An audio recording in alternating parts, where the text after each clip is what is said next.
Hello friends, মটরশুঁটির খোসা ফেলে না দিয়ে একবার এইভাবে মটরশুঁটির খোসা বাটা বানিয়ে দেখবেন। আশা করছি আপনাদের ভালো লাগবে। প্রথমে মটরশুঁটির খোসাগুলোকে নিয়ে সেইগুলোর মধ্যে যে প্লাস্টিক অংশগুলো থাকে সেইগুলোকে বাদ দিয়ে দিতে হবে। তারপরে খোসাগুলোকে ভালো করে পরিষ্কার করে ধুয়ে নিতে হবে। এখন মটরশুঁটির খোসা, কাঁচা লঙ্কা আর রসুন বেটে নিতে হবে। তারপরে কড়াইতে সর্ষের তেল দিয়ে তার মধ্যে ফোড়ন দিয়ে দেব শুকনো লঙ্কা, কাঁচা লঙ্কা, একটু নুন, কালো জিরে আর রসুন। এখন এটা একটু ভাজা ভাজা হয়ে গেলে এর মধ্যে বেটে রাখা কড়াইশুঁটির খোসাটা দিয়ে দিতে হবে।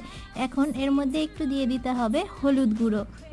তারপরে এটা শুকিয়ে আসা পর্যন্ত নাড়াচাড়া করতে থাকতে হবে। তারপরে এর মাঝে একটু দিয়ে দিব মটরশুঁটি। এখন এটাকে ভালো করে নাড়াচাড়া করে নিতে হবে শুকিয়ে আসা পর্যন্ত।